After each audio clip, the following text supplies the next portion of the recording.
Praised be Jesus and Mary.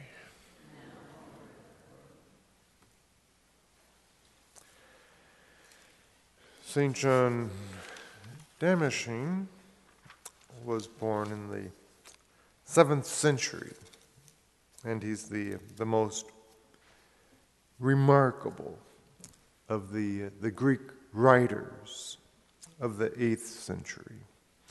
His father was a Christian civil servant in the midst of the Mohammedans of Damascus, whose caliph made him his minister. And one day, he found in the public square an Italian priest and a group of Christian captives who had been condemned to slavery. And he ransomed him and assigned him to his son to be his tutor. And young John made extraordinary progress in all of his classes, especially theology. And he became famous for his encyclopedic knowledge and theological method, which later became a source of inspiration to St. Thomas Aquinas. When his father died, the caliph made John his principal advisor.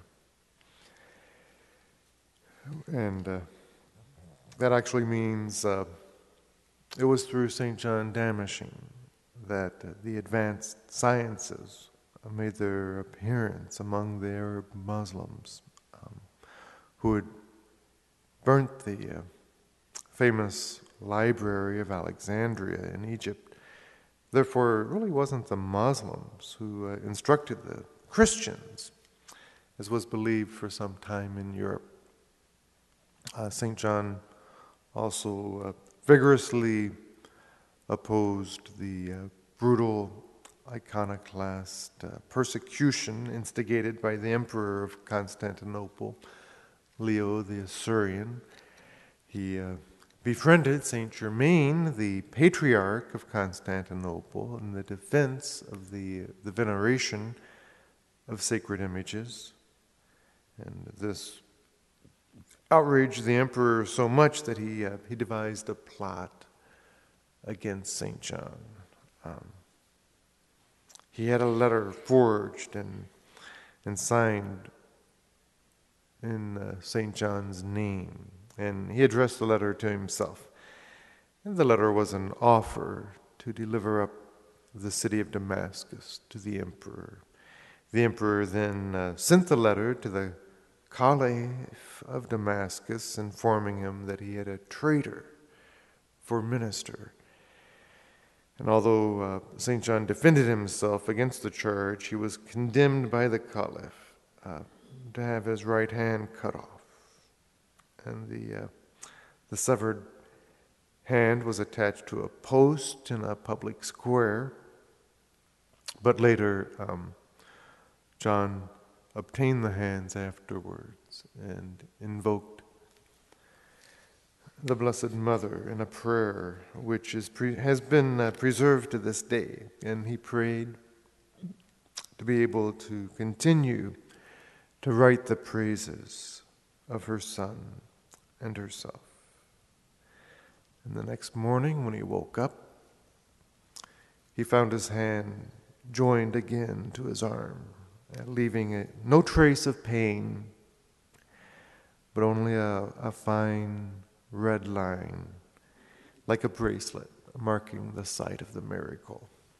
And he was reinstated afterwards, but believed that heaven had made it clear that he was destined to serve the church by his writings. He therefore distributed his property to the poor and sought seclusion in the monastery of St. Sabas near Jerusalem, where he spent most of his remaining years in apologetic writings and prayer.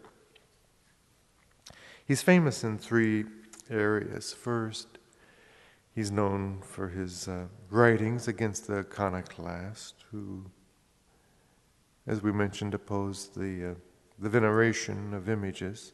Second, he's famous for his treatise, exposition of the Orthodox faith, a summary of the Greek fathers, of which he became the last. It's said that this book is to the Eastern schools what the Summa of St. Thomas Aquinas became to the West. And thirdly, he's known as a poet. His devotion to the Blessed Mother and his sermons on our feasts are well known. And occasionally he'd leave the monastery to console the Christians of Syria and Palestine and to strengthen them, even going to Constantinople in the hope of obtaining martyrdom there. However, he was able to return to his monastery, and it was there that he died in peace at the age of 104. And he's buried near the door of the monastery church. And that was in the year 780. So today we pray to St. John for that same zeal for the salvation of souls, and that same concern